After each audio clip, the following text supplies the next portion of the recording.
Manger bio, c'est bon pour la santé. On voit ça tout de suite avec mes invités.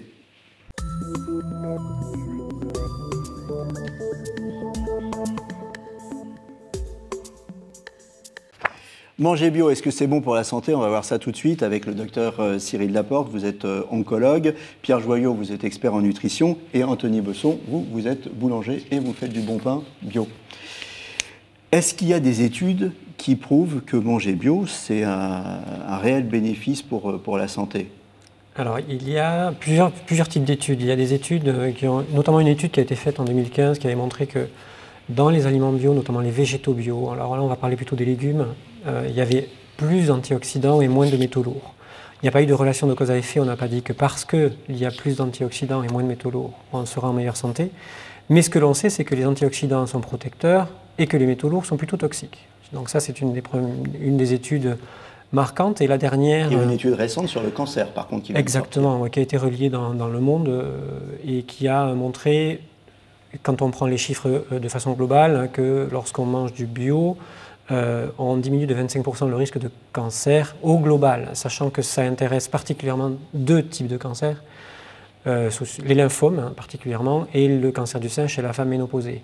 Et ce qui est intéressant aussi à voir, c'est que chez les agriculteurs qui utilisent beaucoup de pesticides, les lymphomes sont aussi surreprésentés.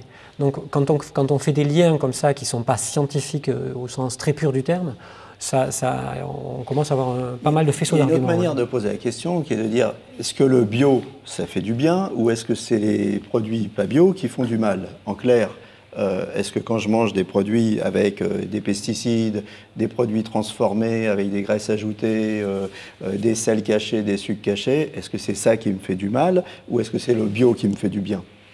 Alors, dans cette fameuse étude, justement, il y a eu des stratifications qui ont été faites et on a bien montré que si on exclut l'aspect industrialisé des aliments, on garde le même bénéfice à manger des aliments bruts biologiques sur le risque de cancer.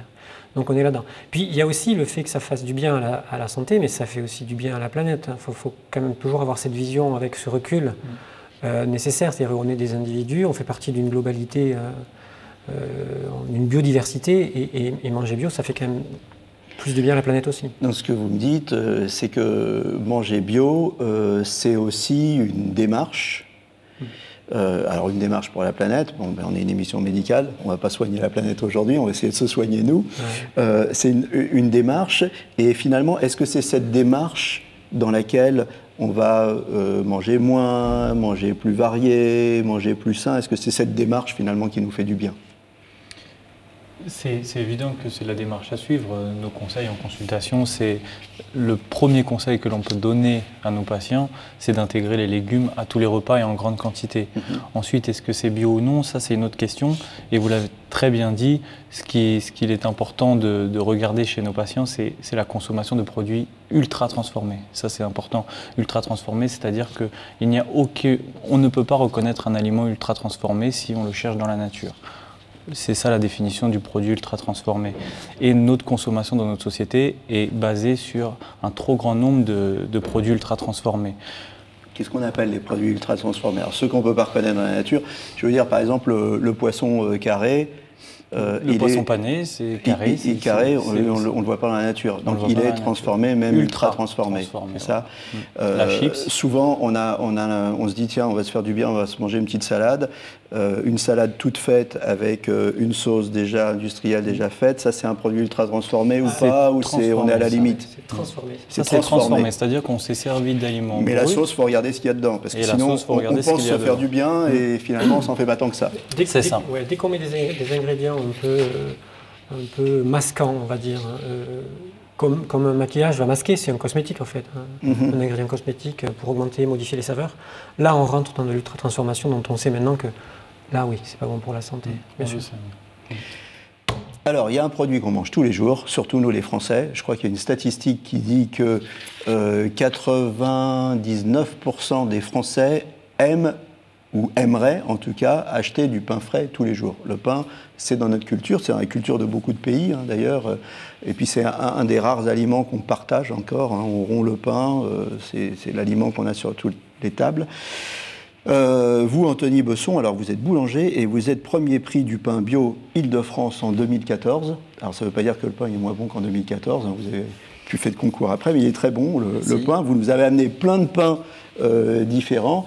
Alors le pain, il y a beaucoup de choses à dire sur le pain.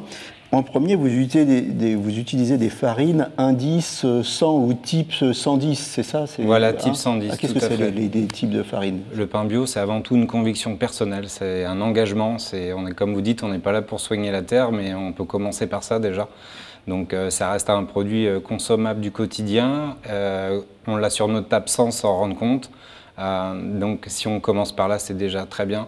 L'avantage de prendre des produits biologiques, des baguettes ou des pains de seigle, des camutes et des pains d'anciennes variétés de blé, c'est qu'en fait on va générer notre sol aussi avec différents produits semés au cours de l'année. On ne mange pas ou on ne sème pas tout le temps les mêmes choses toute l'année.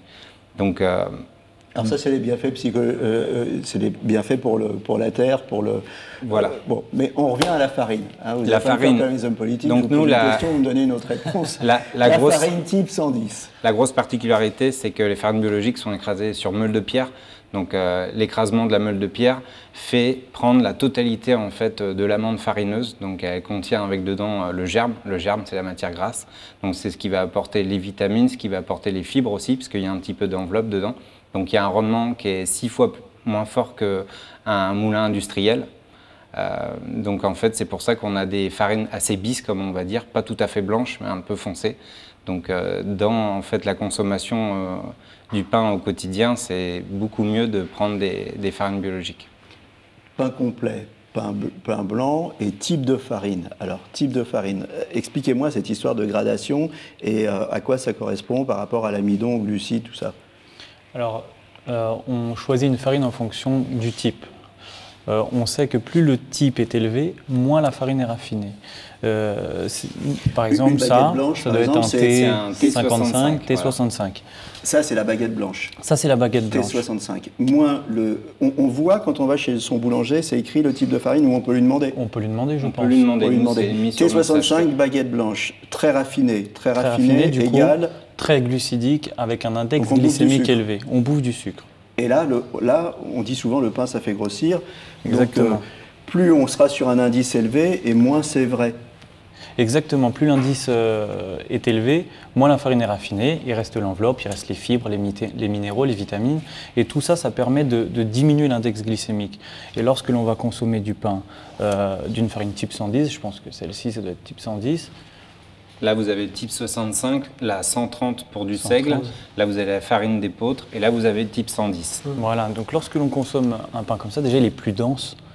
Et le constat que l'on fait au quotidien, c'est que lorsque nos patients consomment du pain blanc, ils peuvent manger facilement la demi-baguette pendant un repas par personne. Et lorsqu'ils passent au pain complet, type 130, type 110, directement la consommation aussi est diminuée. Et on diminue une consommation d'un produit moins raffiné. Et on diminue la consommation. Exactement. Pour le coup, le pain, ça devient vraiment un plaisir, et pas un plaisir qu'on pèse sur la balance. Vous nous dites aussi, vous faites plein de pains différents, parce que c'est pas forcément bon de manger toujours le même pain. Voilà, pour moi, je pense que c'est important de varier les plaisirs. Alors, tous les plaisirs, faut les contrôler. C'est l'excès qui est pas bon. Nous, on argumente beaucoup notre clientèle en disant qu'on pourrait prendre un petit morceau de pain de seigle pour l'entrée, un petit morceau de pain de complet pour votre plat principal. L'idée, c'est vraiment de varier les plaisirs parce que c'est un produit sain. Et pourquoi c'est bon pour le corps de ne pas avoir toujours le même pain? Ça améliore le transit, ça fait quoi? Le fait de changer de type de pain, il ne va pas avoir la même composition, la même texture. Pourquoi c'est important de changer de pain? Déjà, ce n'est pas la même composition de farine, donc on ne va pas avoir les mêmes taux de glucides, les mêmes vitamines. Et puis, suivant les types de farine qu'on utilise, ce n'est pas les mêmes fermentations. Donc le goût ne sera pas pareil et les glucides, les rapports... Il y a des pains qui ont 12 heures de fermentation, il y en a qui ont 18 heures de fermentation. C'est sûr que le taux de glucides dans le pain ne va pas être le même. La fermentation, plus la fermentation elle est longue, plus il va y avoir une meilleure assimilation par le corps, c'est ça? Tout à fait. Nous, on travaille avec des produits sur levain, donc c'est un levain naturel qu'on cultive depuis plus de 10 ans. L'avantage de ça, c'est que ça dure entre 12 et 18 heures de fermentation, donc qui vient naturellement dégrader le gluten de notre farine, donc beaucoup plus assimilable pour le corps. Le médecin, qu'est-ce qu'il en pense? Ah ben oui, je suis complètement d'accord. Et je voudrais revenir sur le côté varié en fait de la chose, c'est que dans la variété, on introduit aussi une notion de variété de plaisir, de variété de stimulation sensorielle. Et la variété de la stimulation sensorielle, à mon avis, pour le plaisir et le bien-être, c'est extraordinaire. Et on en parle de plus en plus dans nos consultations. Et c'est intéressant de se réapproprier une alimentation saine à travers la diversité de ces stimuli sensoriels, dont dans le pain avec une variété aussi importante. Oui. Ce qu'on nous dit souvent, vous voulez rajouter quelque chose sur le Oui, stimuli sensoriel et la exactement, variation des plaisirs? Parce qu'il ne l'a pas précisé, mais il y a le goût, il y a la texture, il y a ce que ça fait en bouche, le croquant, le moelleux, et tout ça, ça fait varier les plaisirs. D'accord. Voilà. Alors, on nous dit souvent quelque chose, c'est que manger bio, c'est cher. Est-ce qu'on peut dire que finalement, comme votre pain, d'abord on en mange moins, hein, on l'a dit, comme il se conserve bien, il ne rassit pas, ou vraiment au bout de plusieurs jours, finalement on n'en gâche pas.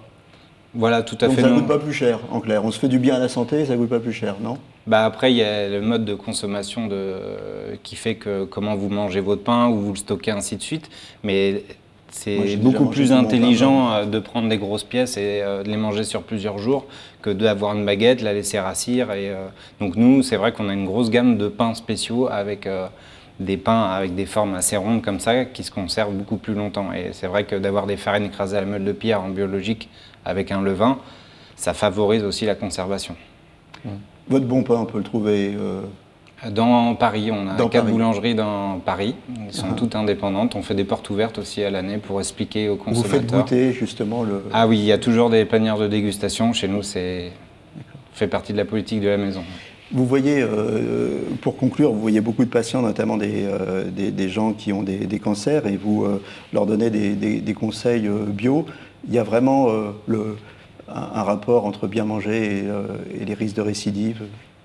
En quelques mots, on arrive au terme de l'émission. Oui, enfin, dans les cancers, oui, notamment dans le cancer du sein, qui est quand même un des cancers les plus représentés.